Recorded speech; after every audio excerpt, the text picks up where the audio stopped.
같이 봉독하실까요? 9절부터 다윗이 그날에 여호와를 두려워하여 이르되 여호와의 궤가 어찌 내게로 오리오 하고 다윗이 여호와의 궤를 옮겨 다윗성 자기에게로 메어가기를 즐겨하지 아니하고 가드 사람 오베드돔의 집으로 메어간지라. 여호와의 궤가 가드 사람 오베드돔의 집에 석 달이 있었는데 여호와께서 오베드돔과 그의 온 집에 복을 주시니라. 어떤 사람이 다윗 왕에게 아뢰어 이르되 여호와께서 하나님의 궤로 말미암아 오베드돔의 집과 그의 모든 소유에 복을 주셨다 한지라. 다윗이 가서 하나님의 궤를 기쁨으로 메고 오베드돔의 집에서 다윗성으로 올라갈새 여호와의 궤를 맨 사람들이 6걸음을 가매 다윗 소와 살찐 송아지로 제사를 드리고 다윗이 여호와 앞에서 힘을 다하여 춤을 추는데 그때에 다윗이 배에 에봇을 입었더라. 다윗과 온 이스라엘 족속이 즐거이 환호하며 나팔을 불고 여호와의 궤를 메어 오니라. 아멘. 요즘 제가 예배를 인도할 때마다 우리 교회가 개척교회로 돌아갔다 그런 생각을 하게 됩니다. 제가 21년 전에 이곳에 와서 개척을 할 때 제가 예배를 인도하면 우리 아내, 우리 아들 앉아 있고 우리 딸은 피아노 반주를 하고 그렇게 개척을 시작을 해서 하나님의 은혜 가운데 10개월, 1년, 한 10개월 되니까 한 250명, 300명 그렇게 벌써 모이더라고요. 그래서 우리 우 목사님, 그 다음에 최금자 전사님 우리 교회 전사님으로 이제 오시게 되고 그랬어요.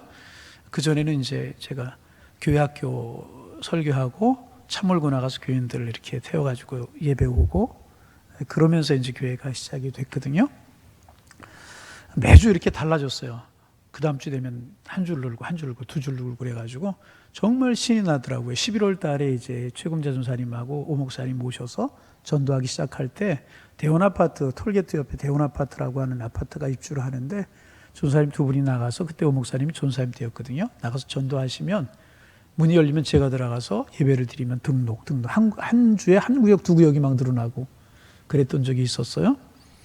처음에는 이제 교회는 좋은데 교인이 없다고 싸늘하다고 그러고 썰렁하다고 그러고 이제 등록 안 하는 분들이 계시다. 그 다음부터는 막 교회가 불어나기 시작을 하는데 1년에 100명, 200명 막 이렇게 불어나가지고 800명, 900명까지 쫙 이렇게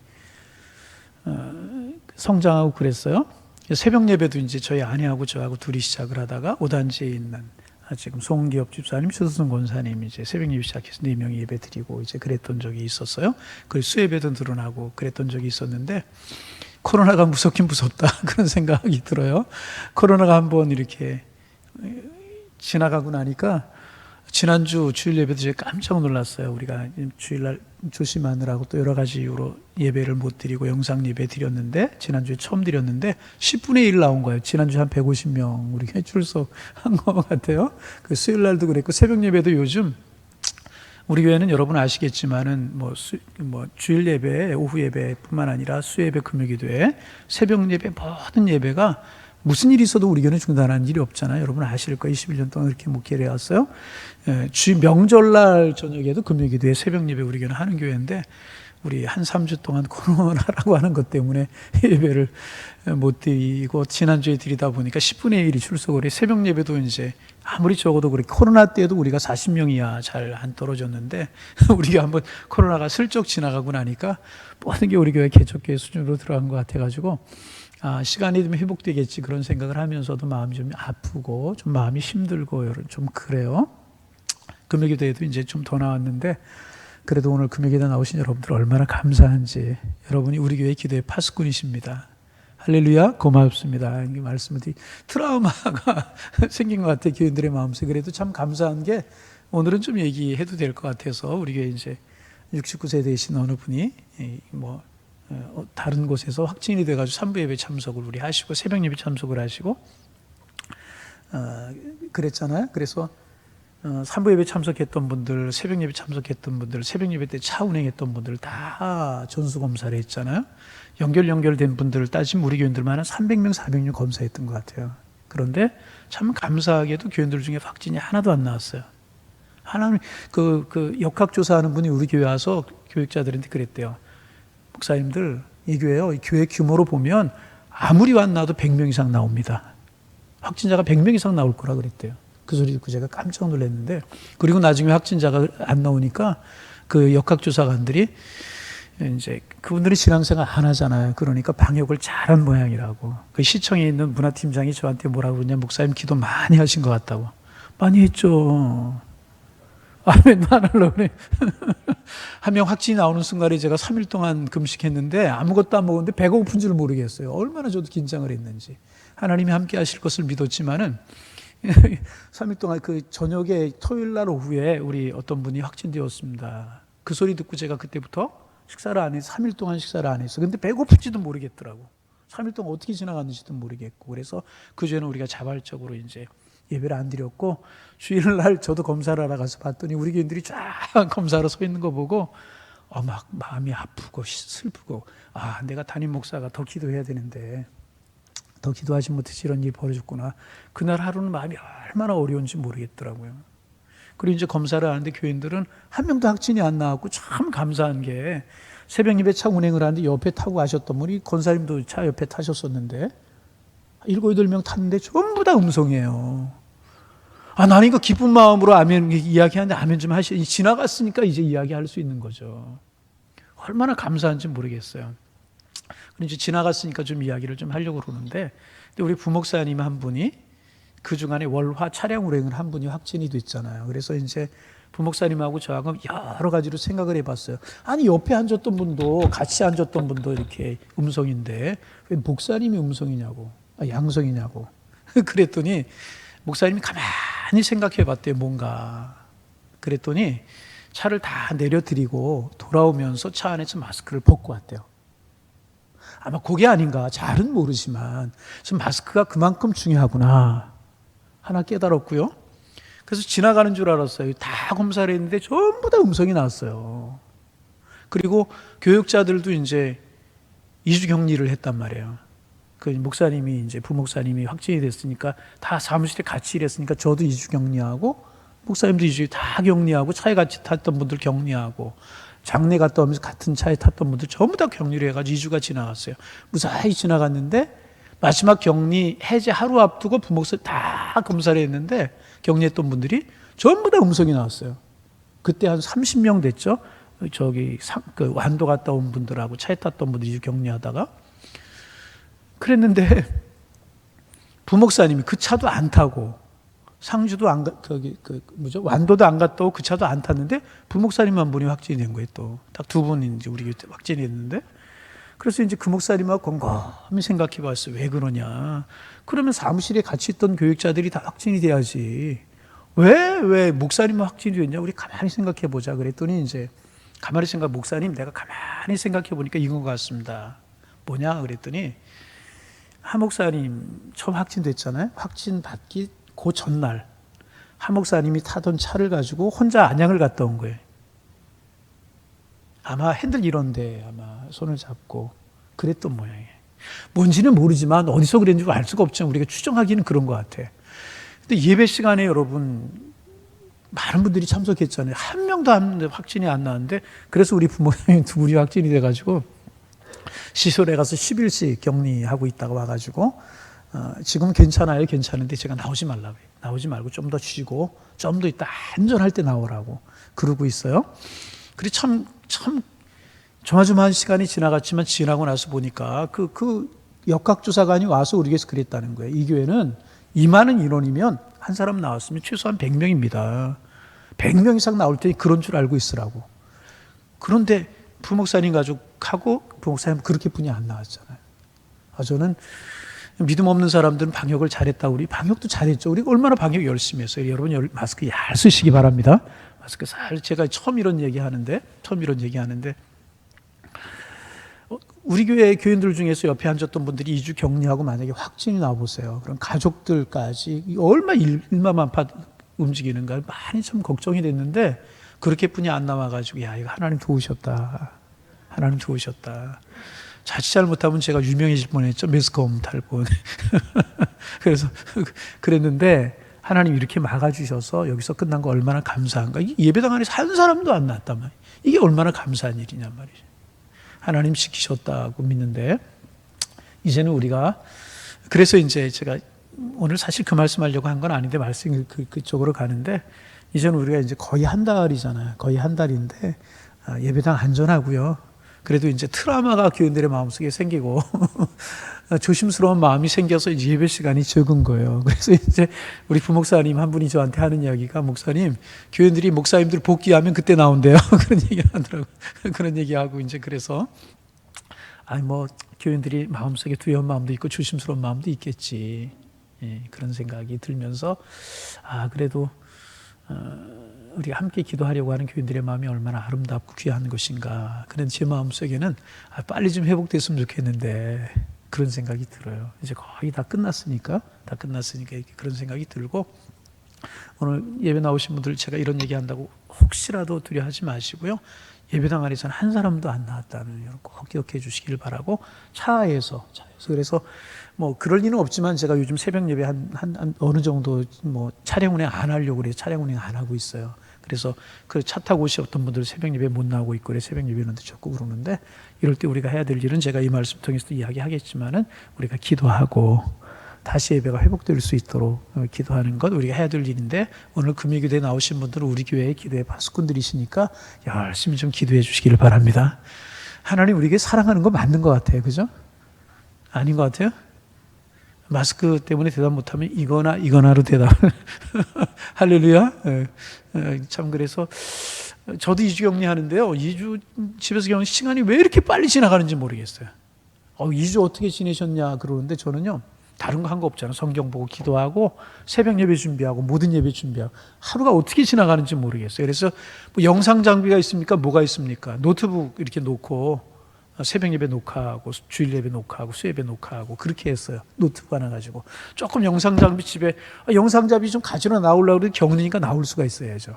그래가지고 그렇게 했는데, 뭐 격려의 문자도 주시고 기도한다고 응원도 해주시고 그래가지고 잘 이기고 우리 교회가 잘 이겼는데, 그런 생각이 들어요. 우리가 주님 오시는 그때까지 우리가 신앙생활 해야 되는데, 그때까지 우리가 뭐 이런 일 정도는 보통이 아닐까. 마지막 때면 환난, 질고 참 믿음을 가진 자를 보겠느냐 그랬는데, 마지막 때가 갈수록에 이런 일은 비교도 안 될 만큼 더 큰 어려움이 있을 것 같아요. 그렇잖아요? 마지막 때에 그런다고 그랬는데, 우리가 예행 연습한 거 아닌가. 그래서 우리가 반듯한 믿음 가지고 하나님 섬기면 하나님 축복하실 줄로 믿습니다. 그래서 우리 깨어 기도해야 되겠다. 늘 죄송한 건 뭐냐면, 담임 목사가 더 기도하지 못해서 그랬구나. 더 철저하게 했을 걸, 더 기도하지 못했구나. 그런 생각이 들어서 늘 죄송스러운 마음이 있었는데, 여러분 죄송하다는 말씀 지금도 변함이 없고요. 그래도 하나님 이렇게 지켜주신 거 얼마나 감사한가. 잘 이겨냈는데 우리 더 기도함으로 이겨낼 수 있는 우리 교회가 되기를 소망합니다. 오늘 그러면서 이제 오베드돔 말씀 한 번 더 보고 싶어졌어요. 그래서 이 말씀 우리가 보게 되는데, 사울 때에 사울의 마음이 교만해지고 하나님께부터 떠나니까 이스라엘의 힘이 약해지게 되는 거예요. 그러자 블레셋이라고 하는 나라가 강해지는 거예요. 항상 그렇습니다. 하나님의 사람들은 이제 주변은 그대로인데, 하나님의 사람들이 하나님과의 관계가 약해지면 힘이 약해지는 거예요. 그럼 주변이 커 보이는 거예요. 사울이 하나님께로부터 멀어지고 하나님의 마음이 사울에게서 멀어지자 블레셋이 강성해지는 거예요. 블레셋과 이스라엘이 전투를 하면 전에는 이겼는데 사울 때 자꾸 지는 거예요. 그래서 어떻게 할까 생각을 하다가 여호와의 언약궤를 모시고 나가보자. 여호와의 언약궤를 모시고 했을 때 이스라엘 백성들 광야 생활에 승리할 수 있었고, 요단강을 가르고 그 여리고성을 무너뜨릴 수 있지 않았느냐. 그러니까 우리가 좀 여호와의 언약궤를 모시고 나가보자. 그래서 여호와의 언약궤를 모시고 나갔어요. 그 전쟁에 졌을까요? 이겼을까요? 보기 좋게 패배했잖아요. 왜 그렇습니까? 여호와의 언약궤는 부적이 아니란 말이죠. 하나님의 영광이 떠난데 여호와의 언약궤를 모시고 나간들 무슨 소용이 있겠습니까? 그래서 전쟁에서 지고 여호와의 언약궤도 빼앗겨 버리고 만 것입니다. 그래서 이제 블레셋 사람들이 그 여호와의 언약궤를 가져다가 자기들이 섬기는 신전에, 다곤 신전에다 갖다 놓은 겁니다. 그게 무슨 의미냐 하면, 우리가 섬기는 다곤이 이스라엘 백성들이 섬기는 야훼 하나님을 이겼다. 그런 의미로 다곤 신상 앞에 갖다 놓은 거예요. 하룻밤 자고 일어나니까 여러분 아시는 것처럼 팔목이 부러져 있고, 또 하룻밤 자고 일어나니까 목이 부러져 있고, 그러니까 블레셋 사람들이 깜짝 놀라는 거예요. 이건 보통 물건이 아니구나. 그리고 아스돗, 가드 이런 데로 옮겨가요. 그런데 가는 곳마다 재앙이 임하고, 가는 곳마다 그 질병이 임하고 그래요. 그들이 깜짝 놀래가지고, 우리가 아는 것처럼 그런 말씀까지 다 하려면 오늘 시간이 없으니까 이제 새끼 있는 암염소 2마리에게 수레를 만들어 가지고 발레 유대라고 하는 것 베스메스로 보내게 되죠. 그리고 이제 뭐 새끼가 울고 그런 거 우리가 다 이제 뭐 생략하고, 그리고 이제 발레 유대라고 하는 곳에 이제 가서 소는 제물로 드려지고 장작을 떼가지고 하나님 앞에 제사를 드리고 그래요. 그리고 이제 발레 유대라고 하는 곳에 그 여호와 녀기가 머물러 있는 겁니다. 그런데 국군이 기울어지니까 그것을 성으로 모셔올 생각을 하지 못하는 거예요. 그래서 사울이 죽고 다윗이 왕이 되었어요. 다윗이 조금 안정이 됐을 때 다윗의 마음속에 여호와의 언약궤의 생각이 나는 거예요. 여호와의 언약궤라고 하는 것은 하나님의 임재의 상징이잖아요. 이스라엘 백성들이 광야 생활할 때 제사장들이 여호와의 언약궤를 메면 그 위에 구름 기둥이 떴어요. 구름 기둥이 움직이면 여호와의 언약궤가 움직이는 거예요.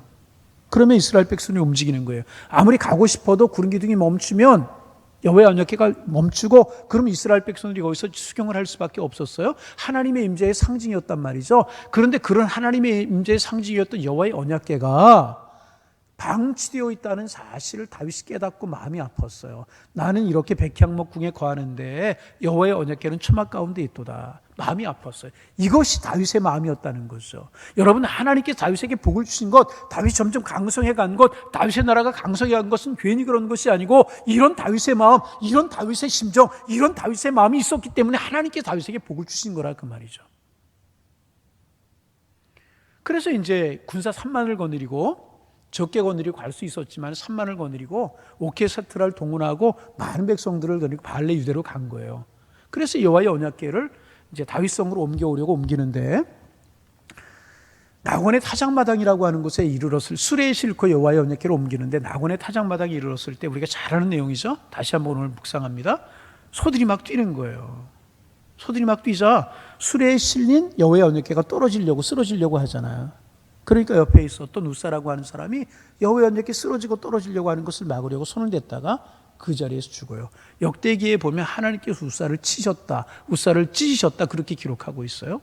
여러분 보세요. 다윗 선한 마음을 가지고 여호와의 언약궤로 옮겨오려고 그랬어요. 왜 이런 일이 있어야 되는가? 왜 우사가 죽어야 되고 사람이 죽는 이런 일이 생겨나는가? 다윗이 너무너무 놀래가지고요, 자기의 성으로 여호와의 언약궤를 옮겨가는 것을 포기하고 자기만 올라가잖아요. 너무너무 다윗이 놀랬던 것 같아요. 왜 이랬을까? 성경이 왜 그랬는지 기록하고 있는 건 없지만은 우리가 몇 가지로 추론해 볼 수 있는데, 좀 말씀이 좀 길어져서 죄송한데요, 좀 짧게만 하려고 그랬는데, 좀 이런 배경을 우리가 이야기 안 할 수 없으니까 왜 그랬는가 몇 가지 추정할 수 있어요. 첫째는 뭐냐 하면 하나님의 방법대로 안 했다는 거죠. 하나님의 일을 하나님의 방법대로 해야 되는데 하나님의 방법대로 하지 않았다는 거예요. 무슨 뜻입니까? 여호와의 언약궤는요, 레위기에 보면은 반드시 제사장들이 어깨에 매게 되어 있었어요. 그런데 수레에 실은 것은 이건 하나님의 방법이 아니고 이스라엘 백성들의 방법이 아니고 법이 이야기하는, 율법이 이야기하는 방법이 아니고 블레셋 사람들의 방법이었단 말이죠. 수레에 실으면 편할 수 있어요. 빨리 갈 수 있어요. 그런데 그것은 하나님의 방법이 아니었다는 것입니다. 여러분, 우리 하나님의 일을 하는 사람들이 꼭 기억해야 될 것이 뭐냐면, 하나님의 일은 하나님의 식대로 해야 되는 거예요. 내 감정이 아니고요, 편리가 아니고 좋은 것이 아니고, 하나님의 사람들은 하나님의 식을 따라야 된다는 사실을 기억해야 된다는 거예요. 늦어도 괜찮아요. 하나님이 원하시는 대로. 힘들어도 괜찮아요. 하나님이 원하시는 대로. 이거 꼭 기억할 수 있어요. 여러분, 하나님의 일을 하는데 하나님의 식대로 하지 하나님의 식대로 안 하는 사람이 어디 있습니까? 아니요. 하나님 식대로 하는 경우 참 많이 있다는 거예요. 내 감정에 맞으면, 내 기분에 맞으면 하고 내 기분에 맞지 않으면 안 할 때가 얼마나 많아요. 이건 하나님의 방법이 결코 아니란 말이죠. 여러분, 나눌 말씀이 많아서 빨리 지나가는데, 하나님의 일을 하면서 여러분 마음속에 꼭 다짐하시기를 바랍니다. 하나님의 식대로 하게 하여 주옵소서. 하나님의 방법이 아니었다. 또 무엇인가 다윗의 마음속에요, 좀 과장하고 싶은, 자기를 좀 이렇게 드러내고 싶은 그런 마음이 있었다는 거죠. 보세요.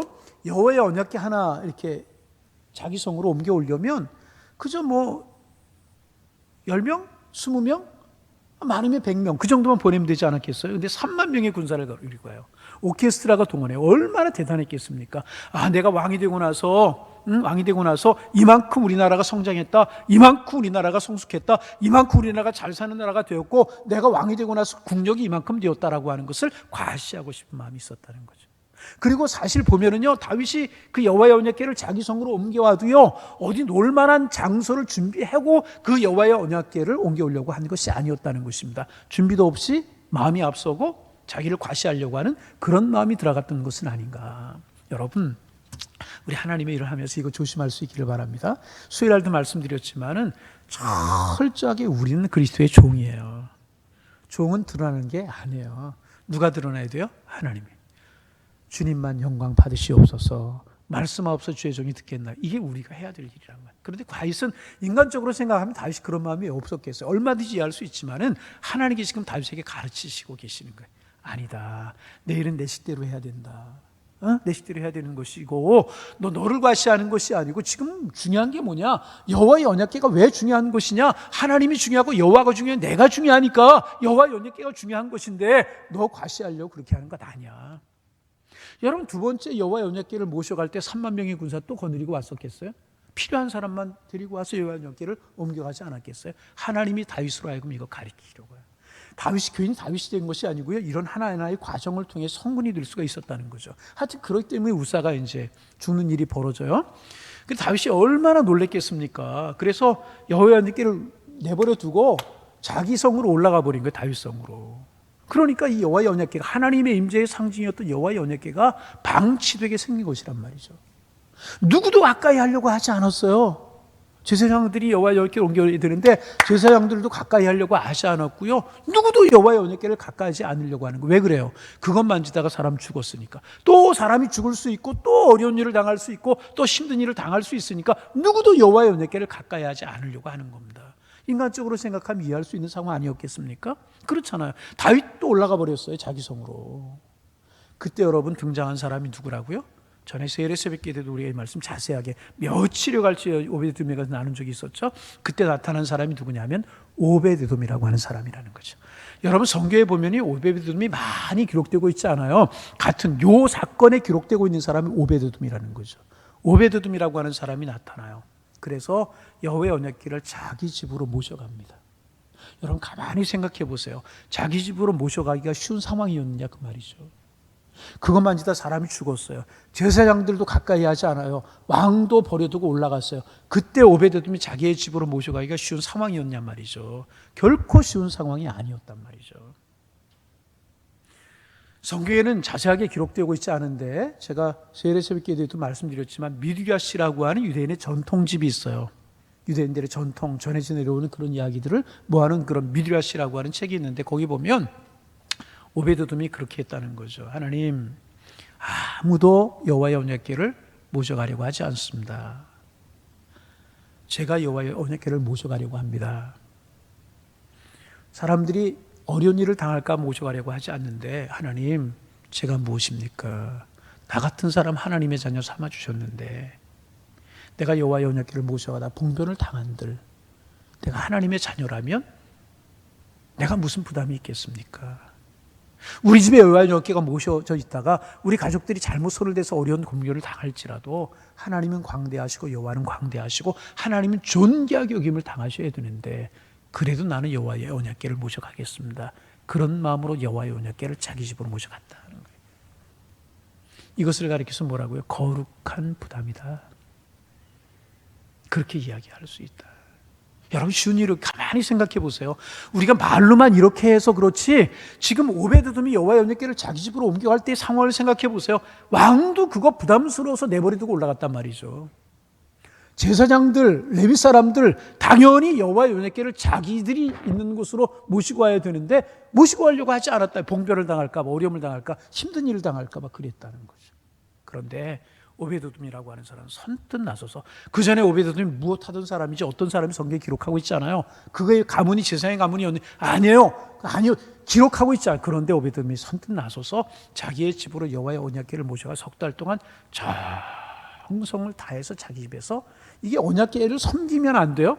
왜 교회가 중요한 것이고 왜 강대가 중요한 것입니까? 하나님이 중요하니까, 하나님이 귀하시니까, 하나님이 살아계시니까 우리가 성전을 사랑하고 성전을 귀하게 여기고 강대를 귀하게 여기고 그런 거 아니겠습니까? 그런 마음, 하나님을 사랑하는 마음으로 오베드돔이 여호와 언약궤를 정성껏 자기 집에 두었다는 것입니다. 그럴 때 하나님께서 오베드돔의 집에 복을 주셨다는 거예요. 여러분, 좀 마음 아픈 게 뭐냐 하면 현대 우리 신앙생활은 그리스도인들에게서 참 좀 이렇게 아쉬운 것이 뭐냐 하면 이 거룩한 부담을 짊어지지 않으려고 그런다는 거예요. 신앙생활 부담 없이 하기를 원하고 편하게 신앙생활 하기를 원하는 그런 풍조가 현대 기독교인들 속에 자리 잡아가고 있다는 거죠. 그래서 그냥 주일 예배 한 번, 코로나 때문에 주일 예배 한 번도 부담스러워하는 분들이 많이 늘어난다고. 주일 한 번 하면은 내가 영적인 의무, 신앙적인 의무, 하나님 앞에 내가 할 일을 다 했다고 생각하는 교인들이 점점 늘어간다. 십자가를 잃어버리고, 이번 주일날 창립기념일이지만 제가 십자가에 관해 좀 설교하려고 그러는데, 십자가 잊어버리고 부활의 영광만 맛보고, 미국의 주일날 제가 그 말씀 하려고, 미국의 어떤 교회는요 고난주간 없애버렸대요. 옛날 이야기 그건 뭐하냐, 부활의 주님이 중요한 거지. 이렇게 되면 여러분 교회가 어떻게 되겠습니까? 십자가가 뭐예요? 부담이잖아요. 부담 짊어지지 않으려고 하는 교인들이 많다는 거죠. 참 마음 아픈 이야기 아닐 수. 받는 복은 좋고 내가 하나님의 사람 되는 거 좋고 천국 가는 건 좋은데 부담은 싫다. 점점 들어가는. 그래서 교회가 교회 건축을 하게 되면 교인들이 준다. 수요일날도 말씀드리고 우리는 건축하면서 오히려 교인들이 늘었어요. 나는 우리 교인들이 얼마나 자랑스럽고 얼마나 고마운지 몰라요. 그런 교회가 어딨냐면, 우리는 건축하면서도요, 여기 옆에 하우스에서 우리가 예배드리고 있지만 건축하면 늘었어요. 교인들이 얼마나 감사한 일인지.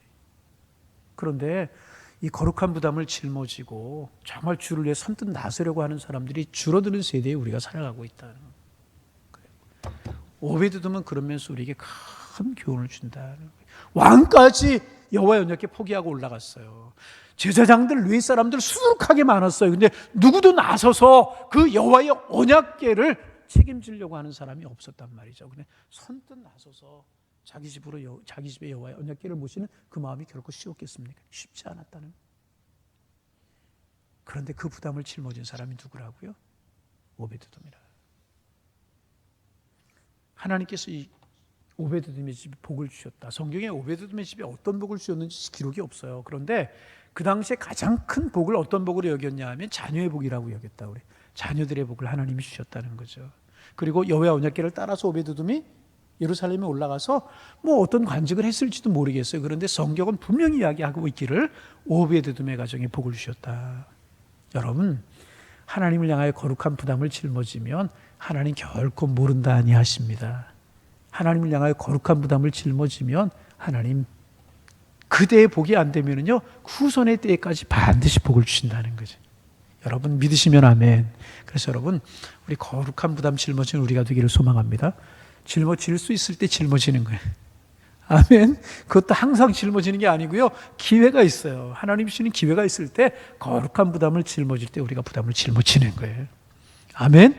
그런 우리가 되기를 소망합니다. 그래서 여러분, 제가 오늘 이제 이 말씀 좀 드리려고 그래요. 우리가 예배 참석도 요즘 좀 조심스럽고 어려운 그런 때인데, 우리 금요일에 나온 우리가 거룩한 부담을 짊어지는 거예요. 무슨 거룩한 부담?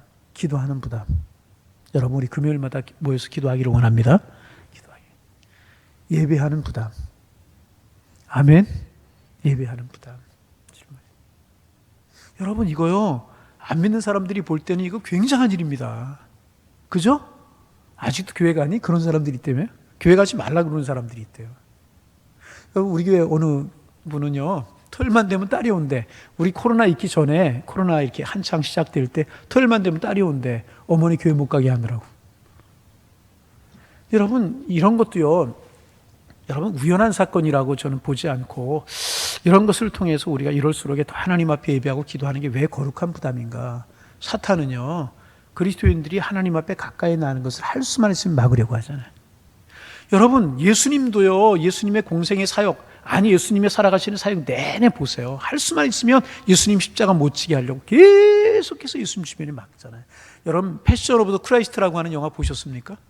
우리 교회 초창기였었어요. 그래서 얼마 이제 안 돼서 우리 교인들 보러 제가 가자고, 가는 분들 제가 영화비를 다 낼 테니까 가자고. 근데 다행스럽게 많이는 안 갔어요.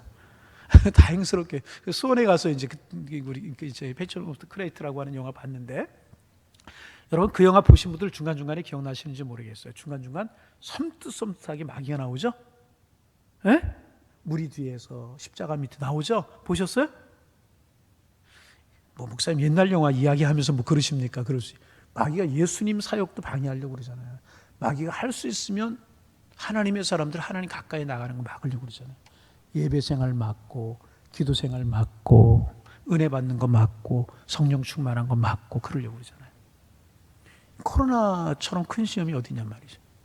한국 교회만이 아니라 전 세계 교회가 이 코로나로 인해서 얼마나 예배에 손해봤고 기도에 손해봤어요. 제가 남택진 장로님 오늘 제가 금요일에 들어오는데 문 앞에서 만났어요. 남 장로님 요즘 새벽에 계속 나오시잖아요. 목사님 솔직히 요즘 기도가 잘 안 되네요. 그러시네. 저희 교인들 자꾸 그래요. 자꾸 이게 사탄이 우리에게 하는 일이란 말이죠. 자꾸 하나님께로부터 멀어지고 기도 못하게 만들고 마귀 회의가 열렸다고 그러죠. 그래 어떻게 하면 저 교회를 문 닫게 만들겠느냐 그것을 가지고 연구했대요. 막 젊은 마귀 경험이 없는 마귀가 내가 가가지고 교회 문을 닫아버리고 사고 나게 해가지고 그 교인들 교회 못 들어가게 하겠다고. 그랬더니 대장 마귀가 그러지 마라. 고난 있고 시험 있으면 교회는 더 많이 모여온다. 그러더래요. 마지막에 경험이 많은 마귀가 사탄이 하는 이야기가 그냥 편안하게 내버려 그냥 내버려두라고. 기도할 일도 없게 만들고 간절한 일도 없게 만들고 편하다 그러면서 다 잠들어가지고 다 예배 안 나오고 예배 기도 생활 멀어지게 될 거라고. 그러면 교회는 스스로 문 닫게 되겠다고. 그렇게 했다는 거예요. 뭐예요? 하나님께로부터 멀어지고 기도 멀어지는 게 이게 문제라는 거죠. 여러분 이거보다 더 큰 시험이 어디 있습니까? 한국 교회의 세계 교회, 우리 교회 이것보다 더 큰 시험이 어디냔 말이죠. 하나님께로부터 멀어지게 하고 예배 멀어지게 하고 두려워서 교회 못 나오게 하고 무서워서 기도 못하게 하고 이거보다 더 어려운 일이 어디냔 말이에요. 이럴 때 기도하는 게 이럴 때 예배하는 게요 거룩한 부담일 수 있어요. 아멘. 여러분 우리 이길 수 있기를 원합니다. 우리가 방역 철저하게 잘하고 그러니까 한 명도 안 나왔잖아요. 예배 정부에서도 공식적으로 이야기한 거예요. 대면 예배를 통해서 한 사람도 전혀 안 된다. 정부가 공식적으로 이야기했잖아요. 그런데 막 우리 심리적으로 위축이 되려고 해요. 사실 솔직하게 말씀드릴까요? 아까 낮에 임 목사님하고 부목사님들 다 집에 남자 있으니까 3층 4층 올라가 보세요. 카페처럼 예쁘게 꾸며놨어요. 복도에. 우리 카페가 적어가지고 그 3층까지 올라가시면 아주 카페처럼 예쁘게 아주 그 테이블 4개, 의자 16개, 32명 앉을 수 있도록 차려놨어요. 끝나고 한번 가셔서 차 한잔하고 가실래요? 제가 다 오늘 차 살 테니까요. 9시 넘어서는 차 안 마셔요? 그 일을 하면서 둘이 그랬어요. 오늘 금요기도회가 망설여진다고. 교인들 얼마 나오지 않을 것 같고 오늘 이번 주까지만 쉬면 어떨지 모르겠다고. 그런 얘기하다 아니지 그래도 해야지. 내가 이 목사님한테 그랬더니 목사님 그렇게 하시죠. 그래서 오늘 금요기도회 한 거예요. 솔직히 저도 자꾸 위축이 되려고 그래요. 여러분 우리 힘을 낼 수 있기를 바랍니다. 우리 교회 전통이 뭐예요? 한 번도 예배 쉬지 않는 거잖아요. 명절날 저녁에 금요기도회 하고 명절날 새벽에도 우리가 새벽 예배하고 뭐 항상 그러잖아요. 근데 이게 시험이라면 저도 잠깐 시험이 들었던 것 같아요. 잠깐. 이게 예배 멀어지고 기도 멀어지고. 그런데 그런 상황 속에서 우리가 기도하고 예배하는 거룩한 부담일 수 있다 그 말이죠. 아멘. 거룩한 부담 짊어요 하나님께서 우리에게 복을 주실 줄로 믿습니다. 교회에서도요. 남들이 안 하는 거 여러분 좀 하세요. 남들이 싫어하는 거 여러분이 좀 하세요. 아멘. 아멘이 갑자기 적어졌어. 우리 그런 분들 많잖아요. 알게 모르게 와서 화장실. 우리 교회 이렇지만은 사찰 집사님 청소하는 분 하나 없이 교인들이 다 하잖아요. 얼마나 감사한지 모르겠어요. 토요일날 내일도 되면 토요일날 청소하는 분들 나와서 청소하잖아요. 평일날 와서요. 화장실 몰래 화장지 갈아놓고 휴지통 치우고 하는 분들 계시고요. 주일날 예배 끝나고 나면은 이름도 없이 밑도 없이 화장실 청소 쫙 해놓고 하시는 분들 있고 그러잖아요. 또 안수 집사님들이 하고 그러지만 얼마나 감사한지 모르겠어요. 여러분 안수 집사님들이 주일날 청소 다 하고 그래요. 얼마나 감사해요? 여러분 거룩한 부담 짊어질 수 우리가 되기를 소망합니다. 요즘 우리 교회가 예배하는 거 기도하는 것이 잘못하면 이게 거룩한 부담이 될 수 있는 상황이에요 지금. 그죠? 트라우마가 있고 속히 회복이 되겠지만 이럴 때일수록 오늘 금요기도에 나오신 분들만이라도 가정에서 영상 보시는 분들만이라도 거룩한 부담 좀 짊어지시자고요. 이럴 때 우리 기도하시자고요. 코로나가 굉장히 심한 것 같은데 죄송하지만 우리 그러니까 처음에 이제 외부에서 이렇게 전염되신 분하고 우리 부목사님들 두 분이 이제 그랬잖아요. 참 희한한 사실이 뭐냐면 증세가 없어요. 조금 부목사님 한 분은 그냥 코감기하고 몸살 감기 약간 걸린 거 정도. 그게 다였어요 증세가. 안 믿으려고 그러는 것 같아요. 목사님 이상한 말씀 그런 것 같아요. 이것도 하나님의 은혜가 아닌가 그런 생각을 하게 되는 거예요. 그래서 우리가 거룩한 부담 좀 가지고 우리 기도하는 우리가 되기를 소망합니다. 기도가 정말 감사가 되고 기쁨이 되어야 되는데 기도와 예배가 거룩한 부담이 되는 때가 되었단 말이죠. 그런데 여러분 이거는 시작이에요. 마지막 때가 되면 마태복음 24장 이런 데 기록된 데 보면 예배, 찬송 못할 때가 온다고 그랬잖아요. 믿음을 가진 자를 보겠느냐? 주님이 말씀하셨잖아요. 여러분 그때를 위해서 우리 깨어있기를 소망합니다. 그럴수록 예배하고 조심하지 말자 그런 이야기 안 해요. 철저하게 방역하고 철저하게 마스크 쓰고 철저하게 우리가 할 건 하면서 거룩한 부담 짊어지는 거예요. 아, 나라도 나가서 예배하고 나라도 나가서 기도해야지. 아멘. 아멘 하는데 웃으면서 아멘 안 하는 거 좀 이상한 것 같아요. 마스크 쓰지 다 웃으시는 거죠? 거룩한 부담 우리 짊어진 우리가 되기를 소망합니다. 남들이 기도 안 할 때 우리 기도하고 남들이 예배 못할 때 예배하고. 우리 그랬잖아요. 코로나 한참 그럴 때도 우리 새벽 예배 하루도 쉬지 않았잖아요. 여러분 우리가 아시잖아요. 뭐 이게 자랑인지 아닌지는 모르겠어요. 자랑인지 아닌지는 모르겠지만 예배에 소중하게 저는 그렇게 예배 기도하는 일 뭐 다른 거 저는 없어요. 하나님 앞에 예배하고 기도하고 뭐 전도하고 그거 우리가 해야 될 일이라고 생각하거든요. 그래서 오늘 금요기도 오신 분들 죄송하지만 우리에게 거룩한 부담을 함께 짊어주시기를 소망합니다. 이럴 때 거룩한 부담이 뭐라고요? 예배하는 일, 기도하는 일. 아멘. 하나님 가까이 하는 일. 이 코로나 때문에 또 이 교회 신앙인들을 참 이상하게 보는 눈이 되었잖아요. 그것도 우리에게 거룩한 부담일 수 있어. 그러나 떳떳하게 우리 예수 믿는 사람이라고 이야기하는 거예요. 나 예수 믿는 사람입니다. 나 신앙인입니다. 떳떳하게 이야기하는 거예요. 아멘. 제가 그랬잖아요. 그런 이야기 하잖아요. 직장에서는 점심시간에 기도해야 되는데 기도하면 나 예수 믿는 사람 알려지니까 다 이렇게 해가지고 하나님 땡큐 그리고 밥 먹고 그런다고. 하나님 그게 부끄러운 건 아니잖아요. 여러분 세상이 뭐라고 그럴지라도 이건 순서일 수 있어요. 순서일 수 마지막 때로 하는 순서일 수 있단 말이죠. 예수 믿는 사람 박해하고 예수 믿는 사람 몸 이거 순서일 수 있단 말이에요. 그러나 하나님 그럴지라도 하나님 나를 사랑하십니다. 하나님 나를 한 번도 모른다고 하신 적이 없으시는데 내가 하나님 어떻게 모른다고 하실 수 있습니까? 라고 이야기했던 그 누구의 믿음의 고백처럼 하나님 이럴 때일수록 하나님 섬기겠습니다. 나 신앙인인 거 당당하게 이야기하겠습니다. 나 믿음의 사람이라는 거 당당히 하게 살아가겠습니다. 이러면 하나님 왜 책임져 주시지 않겠냐 말이죠. 여러분 하나님 책임져 주실 줄로 믿습니다. 당당하게. 이 세대 속에서 어떻게 해요? 이 사회 속에서 내가 신앙인으로 살아가는 것, 내가 믿음의 사람이라고 이야기하는 것이 거룩한 부담일 수 있어요. 그렇잖아요. 거룩한 부담일 수 있어요. 그러나 오베드돔 보세요. 거룩한 부담 짊어졌을 때 하나님께서 오베드돔의 가정에 복을 주셨다고 그러잖아요. 아멘. 우리 기도하는 예배하는 거룩한 부담 짊어지고요. 이 세대 속에서 신앙이라고 하는 것 당당하게 이야기하고 살아가는 이 거룩한 부담 우리 짊어지자고요. 그러면 하나님 우리를 책임지실 줄로 믿습니다. 저는 틀림없이 그렇게 믿어요. 틀림없이 믿어요.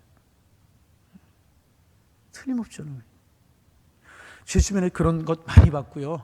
이제 기도할 시간에 대해서 우리가 기도하는 시간 가지려고 하는데 여러분 정말 이 거룩한 부담 그러니까 예배하고 기도하고 내가 신앙의 사람이다라고 하는 이거 밝히며 살아가는 거룩한 부담 짊어지면 하나님 책임져 주실 뿐만 아니라 하나님 우리를 높여주실 거예요. 할렐루야. 이런 은혜가 우리에게 있기를 소망합니다. 이런 은혜가 있기를 그 얘기 한 번 더 하고 마칠까요? 제가 새벽 예배 때에도 그분 이야기했는데 저기 그 이리에 가면 이리가 지금 어디 익산이라고 그러나요? 익산에 가면 저 그 교회 가보고 깜짝 놀랐어요. 교회를 어떻게 이렇게 잘 저는 크게 질 수 있을까? 이렇게 비스타만 야산 같은 데를 깎아가지고 주차장을 만들었는데 주차장을 동시에 한 800대를 낼 수 있어요. 다 같이 한번 놀래봐요. 그래. 여러분 동시에 800대 된다. 우리 뒤에 주차장이 360평, 70평이거든요. 저 뒤에 주차장이. 여기 한꺼번에 되면 통로까지 대봤자 70대 정도뿐이 못 돼요. 그런데 통로 다 띄고 되는데 동시에 800대, 900대를 댈 수 있어요. 주차장이. 교회 그렇게 크게 졌고 주차장 위에는 뭐냐면 축구장. 천연잔디. 교회가 소나무가 쫙 심겨져 있고 교회가 그리고 그 안에 본당하고 이렇게 연결이 됐어요. 본당도 잘 져놓고 그런데 신광교회라고 하는 게 혹시 아시나 모르겠어요. 처음 가봤어요. 몇 년 전에 우리 교단 총회를 해가지고. 그런데 이제 그 교회를 가보고 와서 교회를 어떻게 이렇게 귀하게 전했을까라고 하는 것을 보다 보니까 그 교회 사연이 있더라고요. 그 교회 장로님 중에 김흥국 장로님이라고 계시는데 그분이 누구냐면 하림 하림이라고 아세요? 닭 유통회사. 그래서 거기 큰국 그 회장님을 가리켜 닭 대통령이라고 그러는데, 그래서 바이든 취임식 때 그분이 초청을 받았다고 그러죠? 모르세요? 그랬대요. 인터넷 한번 찾아보세요. 그분이 그 교회 장로님이세요. 근데 그게 그 교회가 시내에 있었는데 교인이 늘어나고 교회 건축을 해야 되겠다. 그래서 교회가 헌금을 해가지고 30억인가 30억 정도를 모아가지고 있었대요. 근데 그걸 가지고 마땅한 땅을 살 만한 땅이 없었다는 거예요. 그런데 알고 보니까 그 교회 장로님 중에 그 하림의 회장님이 땅을 가지고 있는데 그 회장님이 아파트를 지어가지고 분양하면 굉장히 큰 이문을 얻을 것 같아서 아파트를 줘서 분양을 하려고 하는 계획을 가지고 있었대요. 그런데 그걸 알고 장로님들이 찾아간 거예요. 돈에 30억. 시가로 그 당시에 30억이 아니라 몇 배 되는 그런 금액이었다고 그러죠. 찾아가서 이제 그 장로님한테 우리가 교회 지으려고 하는데 마땅한 땅이 없고 딱 여기가 마땅한 땅 같은데 교회가 준비된 것은 이것뿐이 없다고 30억인가 얼마를 드리고 오셨대요. 그거보다 몇 배나 되는 가치인데 그거 선뜻 되겠어요? 그냥 하나님의 뜻으로 받고 그냥 교회 그 땅을 이제 그것만 받고 그 땅을 교회 짓는 성전 땅 부지로 이렇게 했다는 거예요. 그래서 이제 교회 성전 지으려고 이렇게 준비를 하는데 이상하게 그 하림 공장에서 불이 확 났다는, 불이. 그렇게 땅을 교회 적은 금액을 받고 성전 부지 헌금 부지로 하나님 앞에 드렸는데 공장에서 불이 난 거예요. 보통 사람 같으면 어떻게 할까요? 하나님 앞에 그렇게 했는데 불이 났어? 원망할 수 있고 불평할 수 있고 그럴 수 있잖아요. 그 장로님 어떻게 하셨냐면 깨달음이, 무슨 깨달음, 이거 30억도 받지 말아야 되는데, 그리고 그것을 가지고 교회 갔다 헌금을 했대.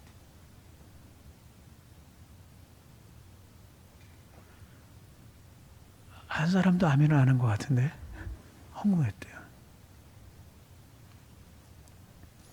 참 뭔가 다르죠? 헌금을 했다는 거예요. 그 헌금한 것이 중요한 것이 아니라 그리고 나서 그때 제가 숫자리 300명인가를 교회 중직자들 300명인가를 본인 비용으로 성지순례를 다 모시고 갔대요. 성지순례를 모시고 가가지고 로마에 가면 바티칸 있잖아요. 베드로 성당이 얼마나 좋았습니까? 우리 베드로 성당 앞에 서가지고 교인들을 향하여서 여러분 우리 한번 이 성전보다 아름다운 성전을 한번 줘봅시다. 그런데 성전은 혼자 하는 거 절대로 아닙니다. 온 교인이 힘을 모아서 하는 겁니다. 우리 기도하고 함께 해봅시다. 그래서 성전을 줬대요. 교인들이 다 하나가 되어가지고. 아름다운 이야기 아니에요? 이거 꼭 여러분 물질 이야기로만 듣지 마시고요. 하나님을 사랑하는 마음이 있으니까 그렇게 할 수 있는 거 아니겠어요? 얼마나 부담스러웠겠어요. 이거 아파트 분양해서 하려고 하던 그런 거 쉬웠겠어요? 그런데 하나님 책임져 주시더라. 그분은 우리나라의 닭 대통령이라고 부르더라고요. 인터넷 검색했더니 제가 오늘 그분 설교 보면서 인터넷 그분 요즘 어떻게 지내나 한번 인터넷 검색해 봤더니 우리나라 닭 대통령이라고 부르는데 닭 대통령. 그리고 바이든 취임식 때 1월 20일 날 취임식 때 초청을 받으셨었대요. 자세히 제가 다 기사를 안 입었는데 초청을 받아 갔다 오셨는지는 모르겠어요. 대통령, 미국 대통령이 초청을 받았다는 건 쉬운 일 아니잖아요. 그죠? 하여튼 이제 말씀 마치려고 하는데 오늘 저 요점은 다른 거 없습니다. 기도하는 것이 부담스러울 수 있고요. 예배하는 것이 거룩한 부담일 수 있는 시대가 되었어요. 내가 신앙이라고 하는 거 밝히며 살아가는 것이 부담일 것 같은 그런 세대에 우리가 살아가게 되었단 말이죠. 그러나 우리는 나는 신앙인이다. 거룩한 부담 짊어지는 거예요. 회사에서 나는 신앙인입니다. 그냥 예배드리는 거예요. 예배하는 거, 기도하는 거, 거룩한 부담 짊어지면 오베드돔에게 복을 주었던 것처럼 하나님께서 책임져 주실 줄로 믿습니다. 하나님의 백성 왜 책임져 주지 않겠습니까? 그래서 여러분 은혜 가운데 보세요. 오베드돔만 복을 주신 것이 아니라 오베드돔과 오베드의 가정에 복을 주셨다. 자녀에까지 복을 주셨다 그 말이죠. 하나만 더 말씀드리고 말씀 마쳐요. 그래서 오베드돔의 이름의 뜻이 뭐냐면 얼굴을 붉게 하다. 얼굴을 붉게 하다 하는 게 오베드돔의 이름의 뜻이에요. 다윗이 얼마나 부끄러웠겠어요. 얼굴을 붉게 했다는 거예요. 제사장들 얼마나 부끄러웠겠어요. 레위인들 얼마나 부끄러웠겠어요. 얼굴이 붉어졌다는 거죠. 그래서 오베드돔의 이름 뜻이 얼굴을 붉히는 자라고 하는 뜻입니다. 당당한 신앙으로 살았어요. 많은 사람들이 얼굴을 붉게 하며 살아갈 수 있는 우리 모두가 다 되시기를 주님의 이름으로 축원합니다. 반복 한 번만 더 예배하고 기도하고 내가 신앙이라고 밝히며 살아가는 것이 부담스러운 세대가 되었지만 우리는 당당히 거룩한 부담을 짊어지는 거예요. 하나님 책임져 주실 거예요. 하나님 은혜 주실 거예요. 은혜 속에 살아가는 우리 모두 다 되실 수 있기를 주님의 이름으로 축원합니다.